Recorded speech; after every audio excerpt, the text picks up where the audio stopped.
Hello, it is me, Sharak. A la buena. I just wanted to.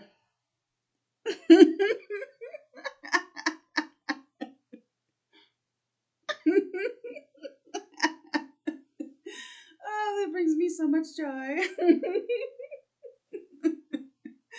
Okay, so we are doing the sacral chakra now out of this book, and I have some things that I have learned over the years that I want to talk about.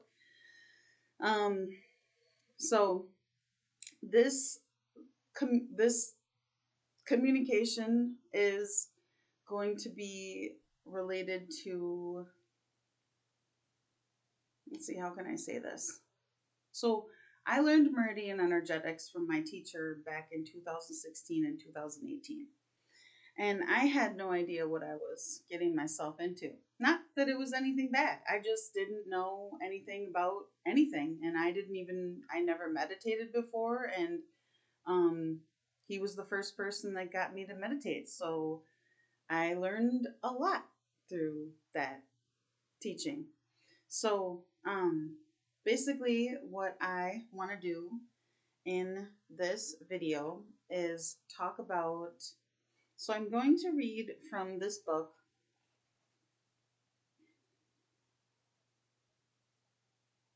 It's called Chakras Open the Path to Positivity, Wellness, and Purpose by Lisa Butterworth.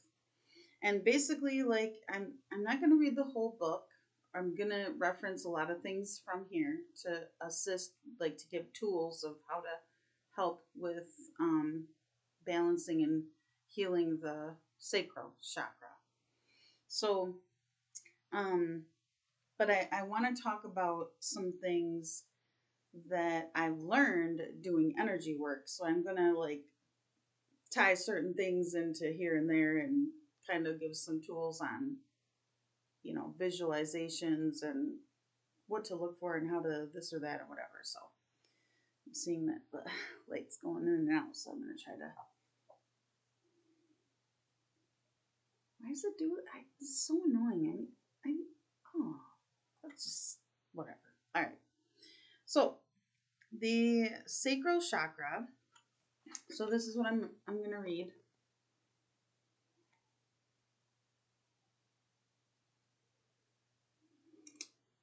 I'll put this a little bit closer there.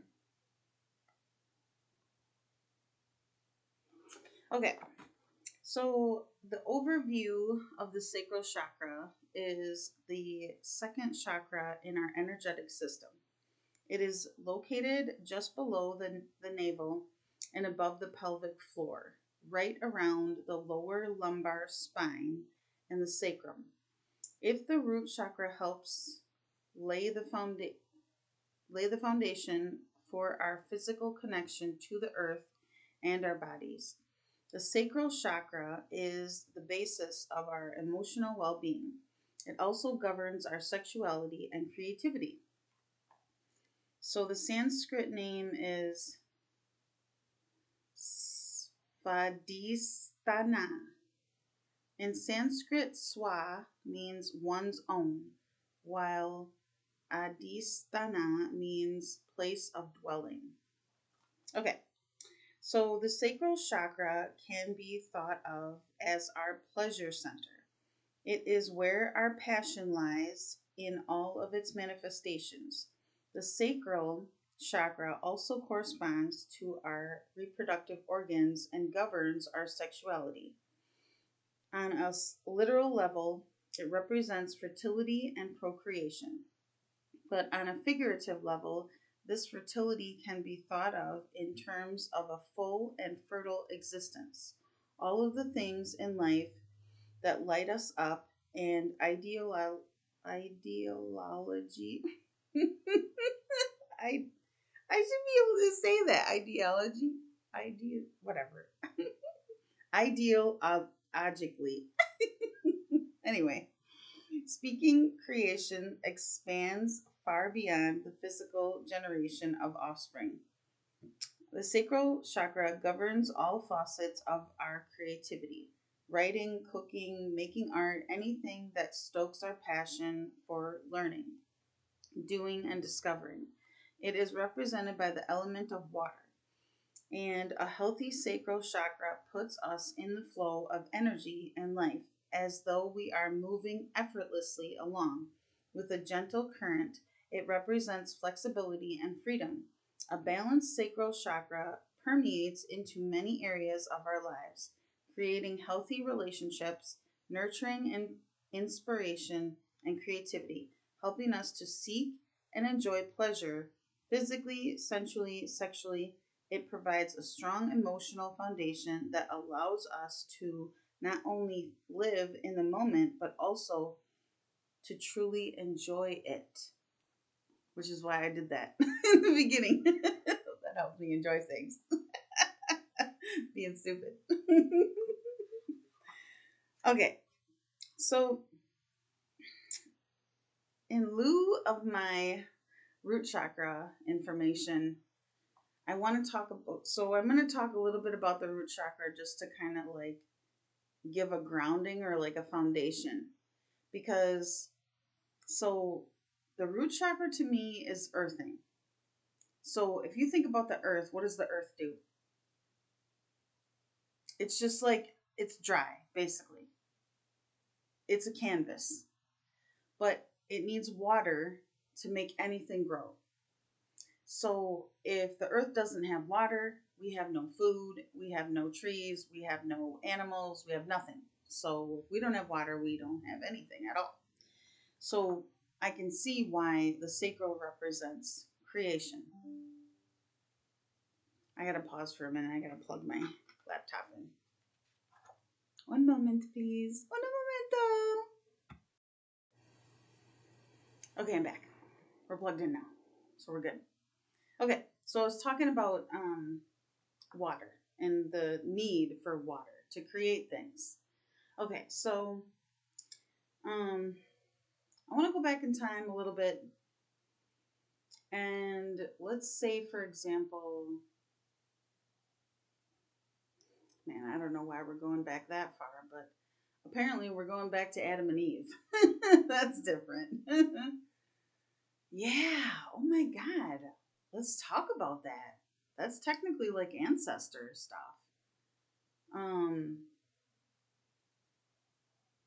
I bet that's in there.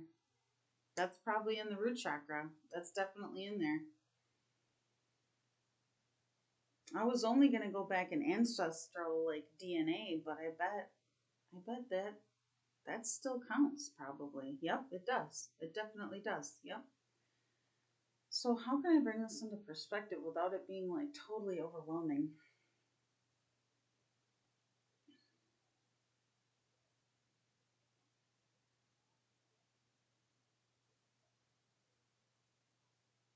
So so this I think I can do it. I think I can do it this way. So look at it like it's a saga.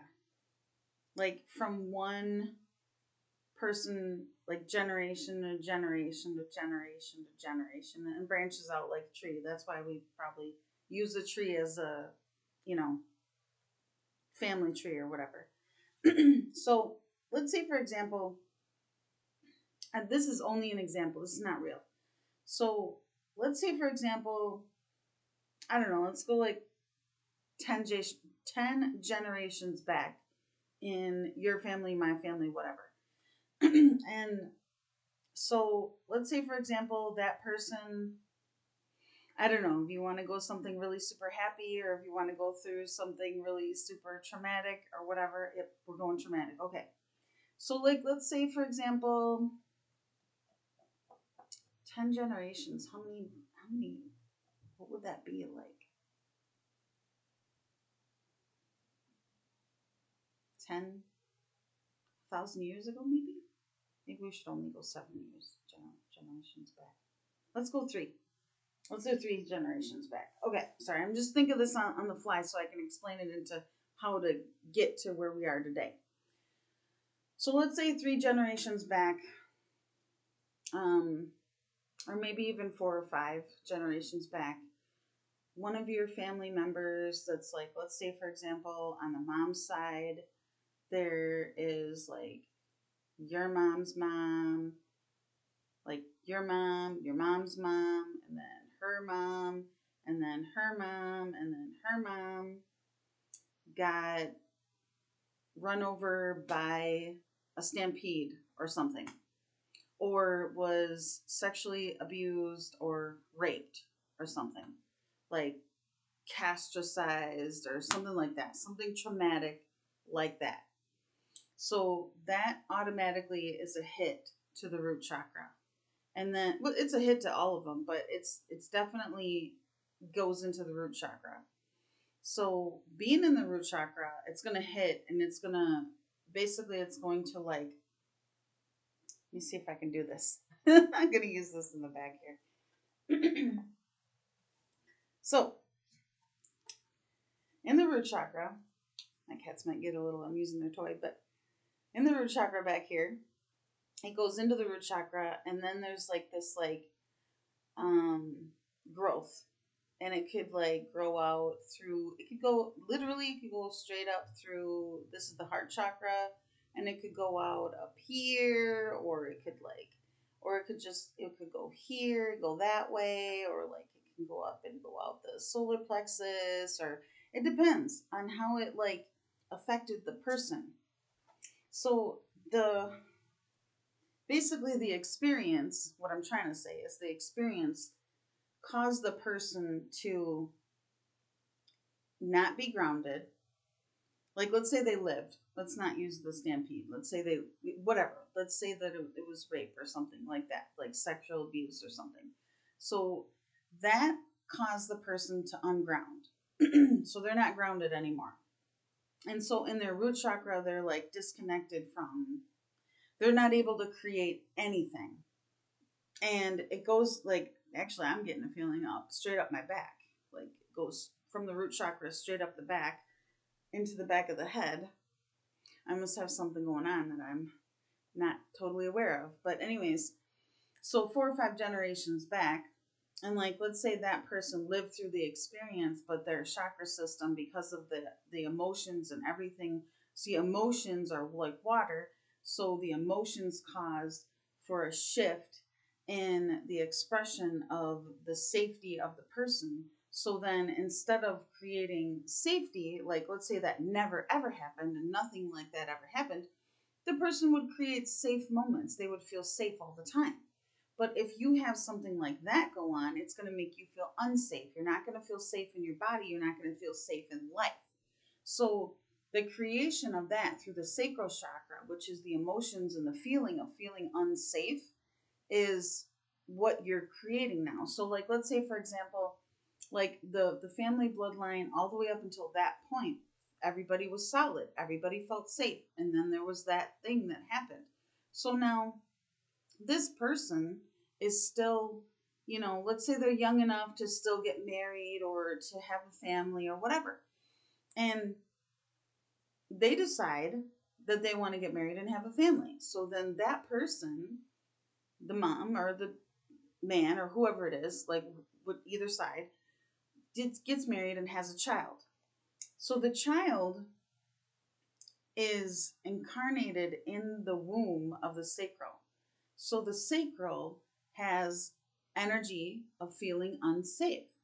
So the baby, even though it's safe in the womb, it does not feel safe. It doesn't feel safe because the mom does not feel safe. The womb does not feel safe. That area was violated and made to feel unsafe. So the child, being that it's brand new to the world and knows nothing, but understands that it's having an experience already in the womb, in the energetics of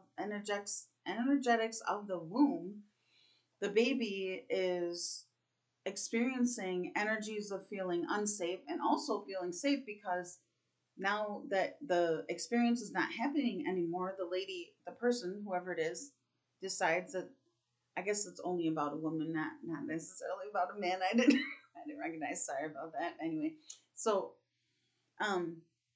so the woman or the baby feels has had basically the baby has the trauma, even though it didn't have the trauma. It downloads the energy of the trauma.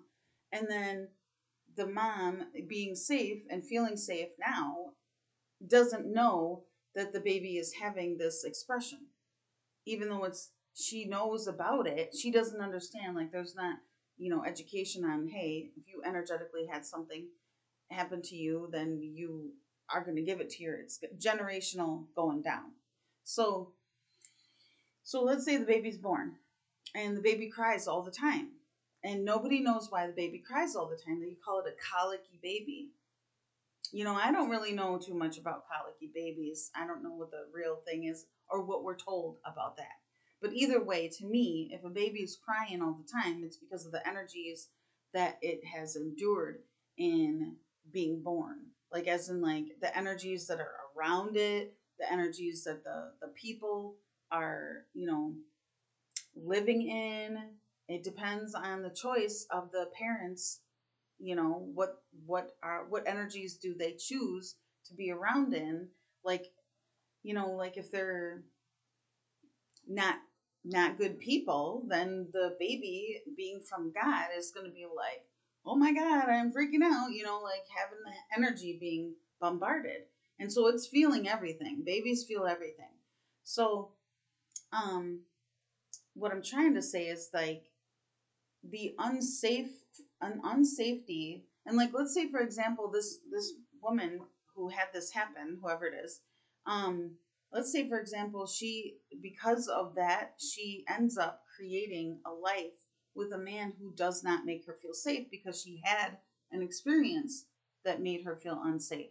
Or it could be the opposite. It could be like a person who was made to feel unsafe finds someone who's constantly feeling like they need to protect her or whatever, something like that. It could be both ways. But in this particular instance, we're going to go with the unsafe creates the unsafe, which is energetically your vibrational match to another person who makes you feel unsafe because you've had that experience happen to you. Like, let's say it happened in childhood even. So you're going to grow up having the feeling of feeling unsafe all the time. So there has to be, like, something that you can do to help yourself, or to figure out, like, what can you do about feeling unsafe. There's lots of things. So in this particular instance, what I have come across in my own stuff, and I'm going to go back to the book in just a minute because there's a lot of good tools in here. So when I do energy work, a lot of the people, like basically every single person that I've done energy work on, I noticed a trend. Like, I'm a really honest person. I'm trustworthy, and I believe when somebody is sitting talking to me, they know that their stuff is not going to go everywhere and that they can feel comfortable talking to me about it. I'm not judging anybody. Your life experience is your life experience, and I'm just here to help. Okay, that's it. That's it. I'm just here to help. I'm just here to help you get from A to B or C and and shift your energy out a lot further, a lot higher. So a lot of times I'll know, because we sit and talk first, I'll know that I'll pick up on certain subtleties and ask questions, and we kind of go through a series of stuff, and a person can decide what they want to talk about. So they end up talking about it, and most of the people that have ever talked to me about things that have gone on when I'm doing energy work with them is they have been raped. And so when I'm going into their etheric body, when I'm looking at their etheric body, I will notice that their hip meridians, the hip meridians are supposed to be they're about this big. I guess about as big as your head. But anyways, they're about this big. I'm pretty sure they're supposed to be. Maybe they're supposed to be, no. Right about there. Right about there. So they're supposed to be about this big. And a lot of times, with every person that I've come into contact with who has had someone overpower them sexually, we'll call it that, their hip meridian, one or the other, it's usually one, is, the hip is, I can't even, Oh, maybe I could use this. Okay, so the hip meridian right over here will be moved up. And so it's out of place. It's supposed to be where the hips are, like right in the hip area, but it's not. So what I normally do for a situation like that is I can move it back down where it's supposed to be. But the thing is that is a very, very clear sign that something has happened to that person. And so um, you can tell I feel emotional about it because it's I don't like it. I don't it's not cool. But anyway, we're gonna keep going. So okay. So what I'm trying to say is that when you have, like, let's say for example, I mean there's so many things I can talk about with the sacral. I'm just gonna keep going. So with the sacral, it's like if it's the water element, then if you're feeling unsafe, like what color is the feeling of unsafe? Like I guess I would associate the color with like a gray or like a black or something like that. Or like, maybe there's potentially unforgiveness in your sacral. There is anger in your sacral. And there's also like let's put somebody overpowered you aside.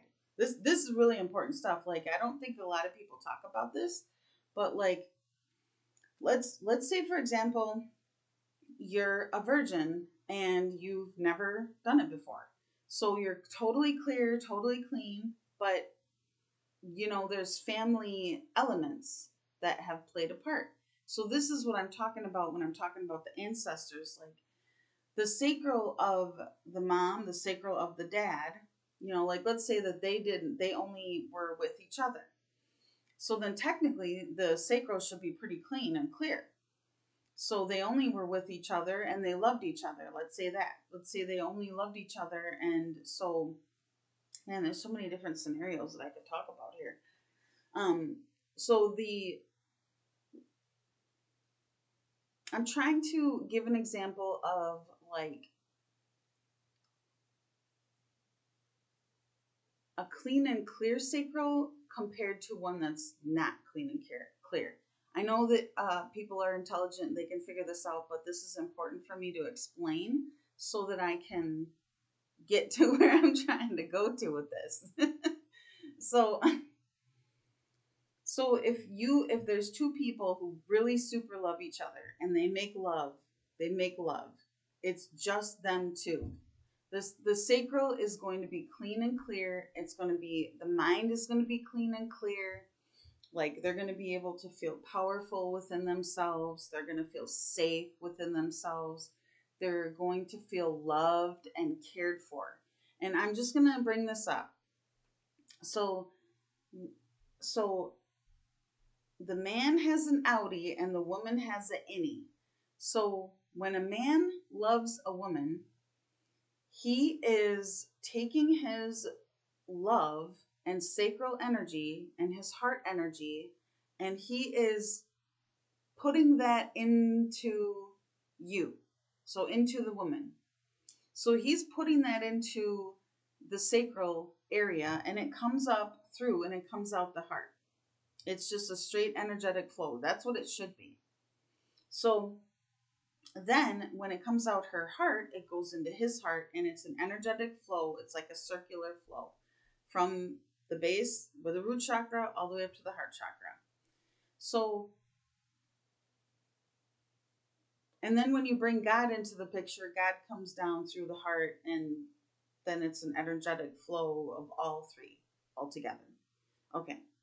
So now these wombs, both the man's womb, and because both people have both parts in the etheric body, whether you have it physically or not, both people have ovaries. Everybody has ovaries.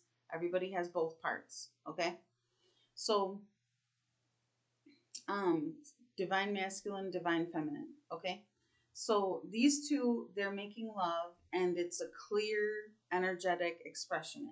It's totally love vibration. Everybody feels loved.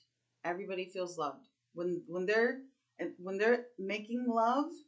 Even if there's people that are in the next house over or wherever they are, the vibration of that love is emanating out, which is to me is like divine sacred sexual expression. So now back to the lady who had sexual trauma, let's say when she was grown up, and then gets married and has a baby. Now her technically you could say that her sacral is, you know, murky, like dirty water, not clean. I'm not saying that she's like not a clean person. I'm saying like the energetic expression is not clean. As in like she's got it's not really a good way to explain it when you're talking about being clean, because it's not really the same. It's like, to me, when I'm doing energy work, I'm cleaning and clearing, so that's how I think of it, but it's really not that way. It's just taking the energy from that sexual experience and clearing it out. You're clearing it out. So let's say, for example, there's a person who was trafficked, who had 20, 30, whatever a day. Their sacral is going to be like not online. They're not going to have very good thought processes. They're not going to have like completely not a normal person, I would say. I'm not saying anything bad about anyone that's ever had that done, because I have total heart for people who have had that happen to them. But what I'm trying to say is, in comparison to a person who has experienced 100% love, in comparison, there's a lot of work to do when you have a sacral that is not clean and cleared. So, like, let's talk about people who, like, society has taught us that we should sleep around and we should just have sex with anybody. So let's say, for example, the couple or whatever. I'm not trying to like speak anything into existence, but let's say, for example, that couple, one of them decided, they started to have a friend or something, and they ended up having feelings for that friend, and then they decide to, have sex with that other person. So what's happening is it's like a static thing. So like it creates an imbalance in the relationship, which creates an imbalance in the sacral. So that person, whoever had the experience over there with another person, is going to cloud their sacral with two different people in their energy. So the energy clouds the mind, and it confuses people so that they don't know what to do. They don't know how to act. They don't know how to, should I stay? Should I go? Like, because of the energy. So, like, when it's clean and clear, it's like pure, right? So, like, if another person's energy, now let's say, for example, that person, whoever did the cheating, and then that other person let's say that person, the other person, um, had sex with multiple people. So those multiple energies are sitting in that person's womb. And then those multiple energies go into the person's womb. And then if they go back and make love with their person, then all that energy is going to go into their person. And then they're going to feel that energy. They're going to feel the shift through that expression. And then that's going to cause mental, emotional blockages. It's not going to be a flow, an energetic flow. This is one of the reasons, like, a lot of people, I don't want to say a lot of people, but there are people in the world who do not understand that sacred sexual experience with one person is really super important, because you're not just having an expression. If you are not just having an expression with one person, you're having all these other energies that are coming in there, and that you can get parasites, you can get entities attached to your things, and it also depends on I kind of look at it like plugging in. So like, what are you plugging into and what are you allowing to plug into you? So like, a person who is like, let's say it's a guy.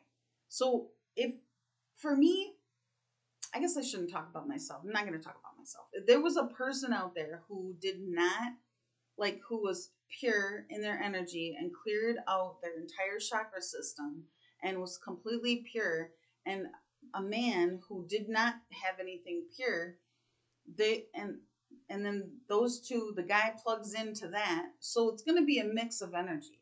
It's going to be happening to both people. Like, that person is going to download the purity of the other person, and then the other person is going to download the not purity from that person. And then you also download the ancestry, that if there's been anything going on, or if there's been purity in there, then you're downloading that.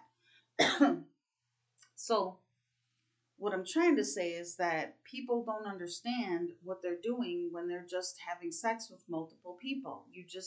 To me, it's not okay. It's just not okay. I'm not into that. I'm not going to be like that. I'm never going to be like that, because I see the things that get caught in the sacral from people who do that. I've had experiences with a ex-boyfriend, who was with a lot of different women and me, and I know the difference between my sacral before him and after him, and it's not fun. Let's say that. It fucks with your head. It just straight fucks with your head. It's just terrible. It's really, really terrible. It's not. It makes it really super hard to ground. It makes it hard to focus. It makes it hard to do my job. It makes it hard for me to go to work every day, to get up, because it's like a drain. So like, once you, like, let's say for example, like, let's go back to the person who plugged into the pure person. You create a cord with that person, or an energetic connection, an energetic sexual connection, which can, you can have a hook. Sometimes there can be a hook in the chakra, or a hook in your ovary, or a connection, or a cord in your ovary, or a cord in your sacral. And then you have all this stuff, which I'm not trying to have all that stuff, so get that out of here.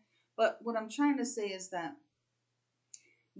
then that person, whoever you had sex with but you didn't love, that it wasn't in your heart, that person is connected to you in your your root chakra and your sacral chakra, and they're pulling on your energy. And I didn't understand pulling on your energy until right now. So basically, they're siphoning your energy, making it so that you get tired, or it's like an energetic vampire. Like, if your vibration is high and you're always happy, and then you go make love with somebody and then you start to get crabby and sad, it's because you're feeling drained, because that person plugged into you and is like siphoning your energy, taking it from you, or vice versa, you're doing that to someone else. And I didn't recognize that before, that was even a possibility, because that has happened to me, where both ways. So anyways, let me just make sure.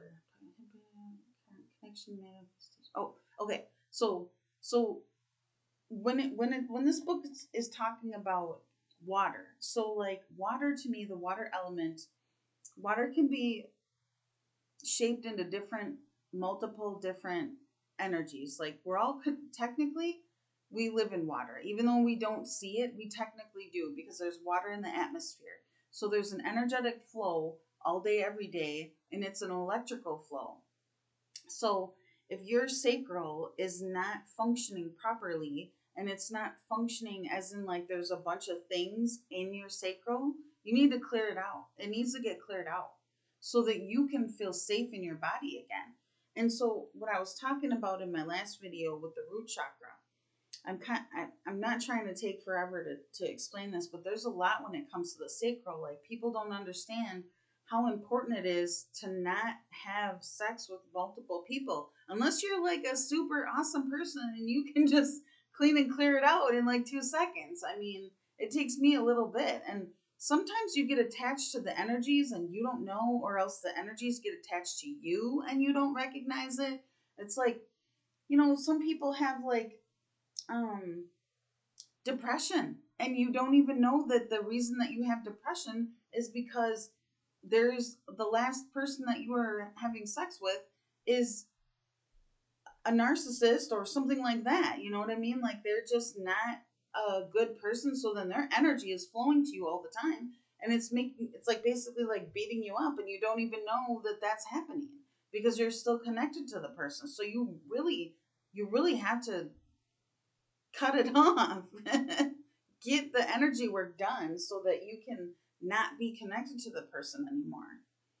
So so anyways, what I was trying to talk about with water is that water is the help.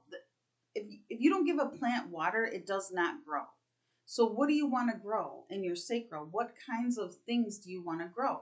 And you know what? If you let's say, for example, you want to be financially abundant, or you want to have like a new life, or a new relationship, or a healthy relationship, but your toxic old sexual partner is still like connected to you. It's kind of hard to like, it's basically like you're still over there with that toxic sexual person, and you can't find another a better person to be with. So then you keep manifesting the same person because you have that energy, the murky water in your sacral that continues to bring you the same type of person. Yeah. Or if your sacral is clean and clear, then you start manifesting happy things, loving things. If you actually want that, if that's what's in your heart, because your heart, you have to follow your heart. That's the way it is. Your heart knows everything. And if your heart is closed or blocked from, energetic flow, and actually, now that I think about it, I'm pretty sure Kundalini comes from the root chakra. So if the root chakra isn't connected, or the sacral is like clouded or blocked with a bunch of things, your Kundalini is not going to clean and clear your body the way that it's supposed to.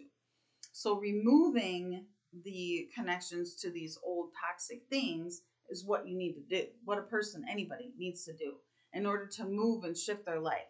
And that's part of the things that I do with that. I don't totally go into the sacral a whole lot, but there is ways that you can clean and clear it out. And it's honestly, when you do, it does generate some really good feelings. I'm just saying. Okay, let me just make sure that that's all I wanted to talk about with that.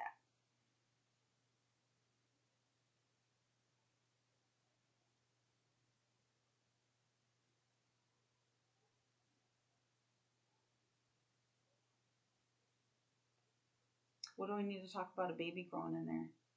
Oh yeah. Oh yeah.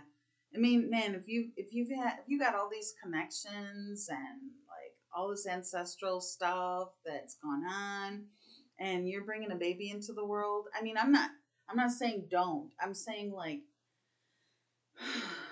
you're going to pass it on. That's another really good reason to clean and clear out your sacral. You don't want to pass that on. No one, no.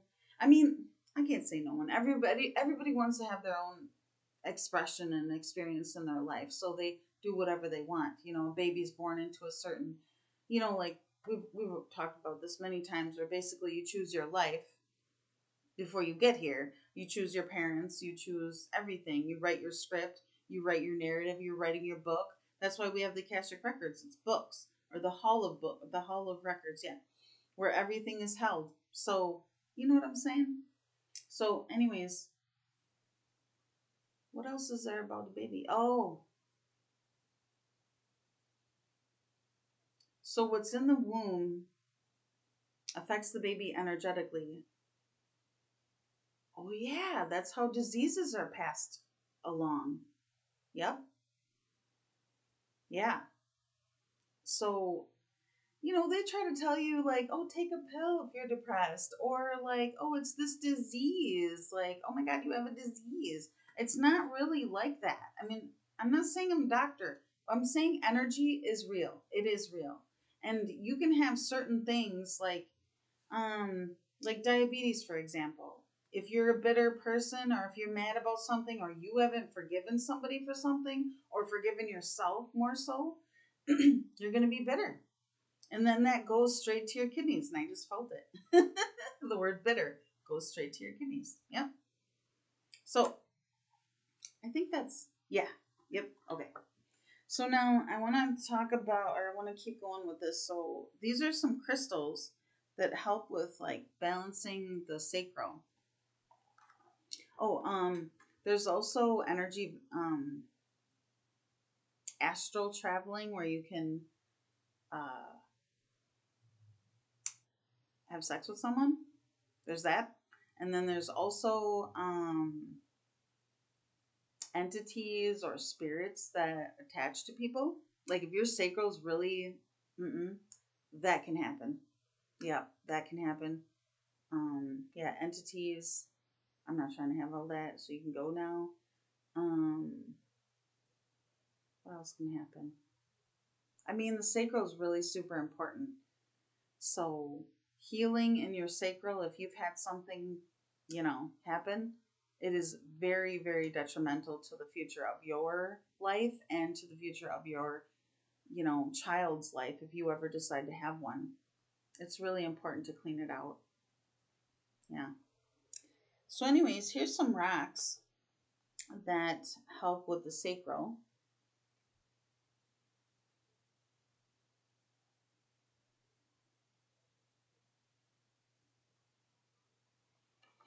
So they are carnelian. I got carnelian. Oh, it's great. It's fucking awesome. um, red jasper, tiger eye. I got tiger eye too. And zinsite. I don't know anything about that one. Zinsite, this red orange crystal is like a little piece of pure passion. If life feels dull and uninspired, working with zinsite can help give your energy a jump start, reigniting your interest in all aspects of life, your work, your art, your relationships, yourself. Zinsite is also a powerful manifester, clearing energy so you can attune your authentic self and call in the abundance you seek. I mean, literally, this is what I'm talking about. These are just tools. I mean, I wasn't even going to read these, and I was like, oh, I should read this one. It's just like a guided, natural guidance. So, um, it is very important. There's a lot of people in the world. There's a lot of people in the world who want to manifest, and if you're hanging out with porn, or you're just going out drinking and doing whatever, it's not going to work out. It's just not going to work out. You're not going to get anything that you want. You're not going to get any of the fun things. You're going to get the fun things that are temporary, that aren't fun. You know what I mean? Like, if you really want, like, it depends on what you want, really. It really does. Like, if you want a family and you want to have a loving relationship, you got to clean out your stuff. You got to become a vessel of, like, basically pure light. You got to become that. You got to make sure that you got your star chakra connected, and connected to God, and flowing with chi, flowing with the energy of God coming in. I mean, I don't know if you can see that coming through. It's like little sparklies coming down into my heart. And then, okay, so the other things that you can use to help, these are just tools. You have to heal your energy. You have to, like, shift and move things out. It's important to do that. It's energetic maintenance for yourself. And if you do learn a tool, I was going to say learn a tool. If you learn a tool, use it so that you can, it takes 21 days to, really get something into your memory, into your consciousness, so that you realize that it's like a working thing that can happen. And then you slowly, gently, energetically shift yourself into a new direction. And these all are tools to help you to shift your energy into a new direction.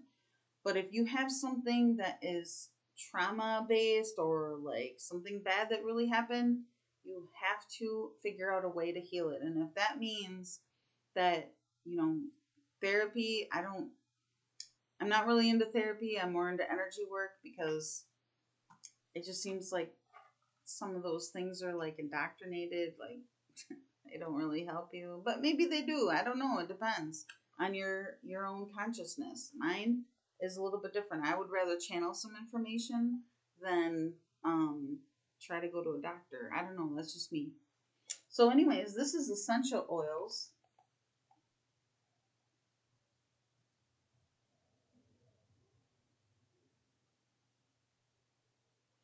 And what I talked about in my last video about essential oils is like the skin apparently is like one of the biggest organs that we have.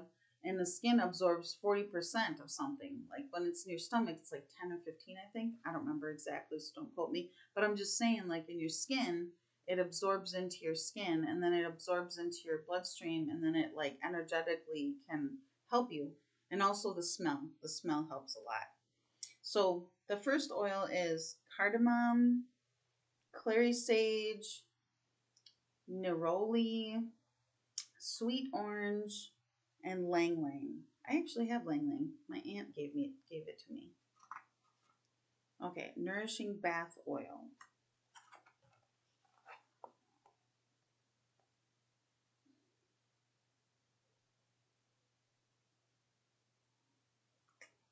So if you take baths on the regular, like I do, yep, good stuff. Okay, so there are foods that you can eat to help balance your sacral. Here, I'll just show you.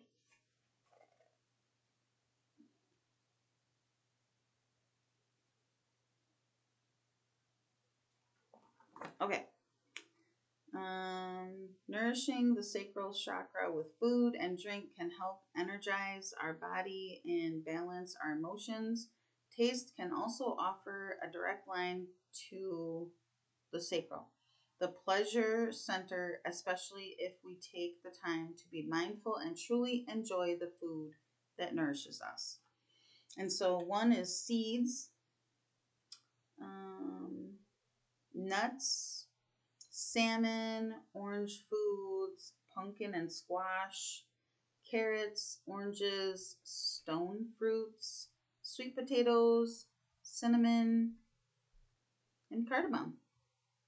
Oh, it also says stay hydrated, so drink enough water. That helps too.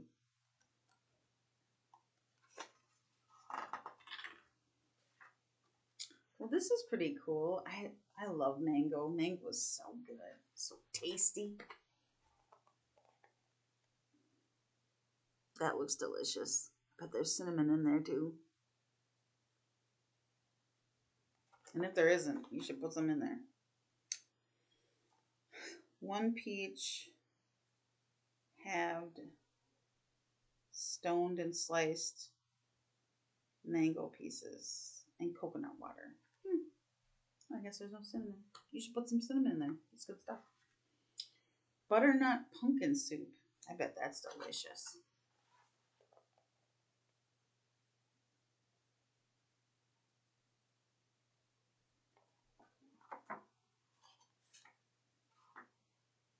And then yoga poses.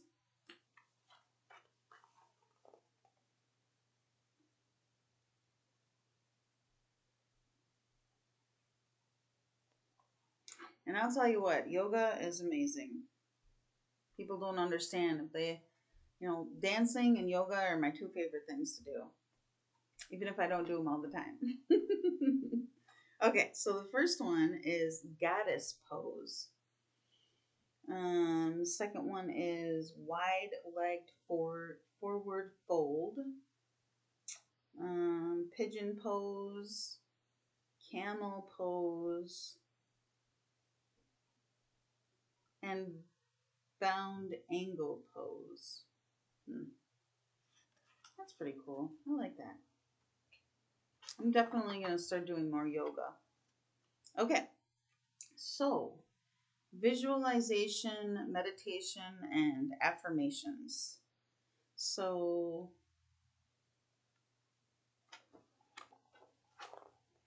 and rituals, I don't know that other word, rituals and activities. Yeah.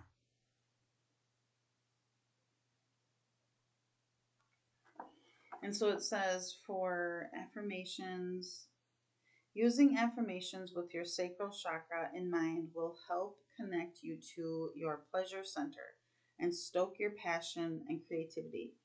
Use one of the following suggestions or let them inspire you to create your own personalized affirmation. Depending on the energy you need, say it out loud to your reflection in the mirror in the morning and at night, or at the end of a yoga practice. You can also say it silently whenever you want to or need to. And so the affirmations for the sacral is: I am a joyful being. I attract healthy connections with people who love and respect me. I love my body and honor what brings it pleasure. I am fully awake to the wonders of the world. I cherish all this life has to offer. I feel confident and secure in my sexuality, and I am safe to explore it. I am awash with abundance. I honor my emotions and feel through them as they come. I am a creative being filled with passion and inspiration. The universe provides, and I'm in its flow. Yeah, I like it. I like it a lot. Talk. By the way, okay, so let's talk about something else with water. Okay, so water is consciousness. We know I talk about water all the time. The body is at 70 some percent water. Okay, so everything that you say is a sound, and we all know that when you put water onto a speaker or even sand, dirt onto a speaker, it goes into a specific pattern. So the sound of the speaker, the sound, the energy of the sound. Oh man, how is this? When the water hears and feels the sound, it becomes the shape of whatever the sound is. So that's why these are important when you're doing affirmations. You have to understand your entire body is listening. Your inner child is listening. Your heart is listening. The world is technically listening because you have an energetic signature. So be aware of the words. That's what I'm trying to say, is be aware of the words that you use when you're talking to yourself. And I am first person to say that I need to do this for myself, even though I know all this stuff. And yeah, it's a real thing. Okay, so rituals and activities. Take a bath. Indulge your sensuality. Try something new. Take up journaling. Visit somewhere you have never been. I actually have been doing all of these things. Yeah. I think that's the it. That's the end. Nope. I mean, yep, that's the solar plexus is next. So, anyways, I don't know why, but all of a sudden I feel like I did a presentation or something. But I don't want to talk forever because I already did another video. So I'm debating on if I'm going to do the sacral chakra. I might just keep going. Because, yeah. Well, anyways, I hope you enjoyed this talking about these things and that you are able to apply it to your life, 333, and make yourself happy. Yeah. Anyways, until next time.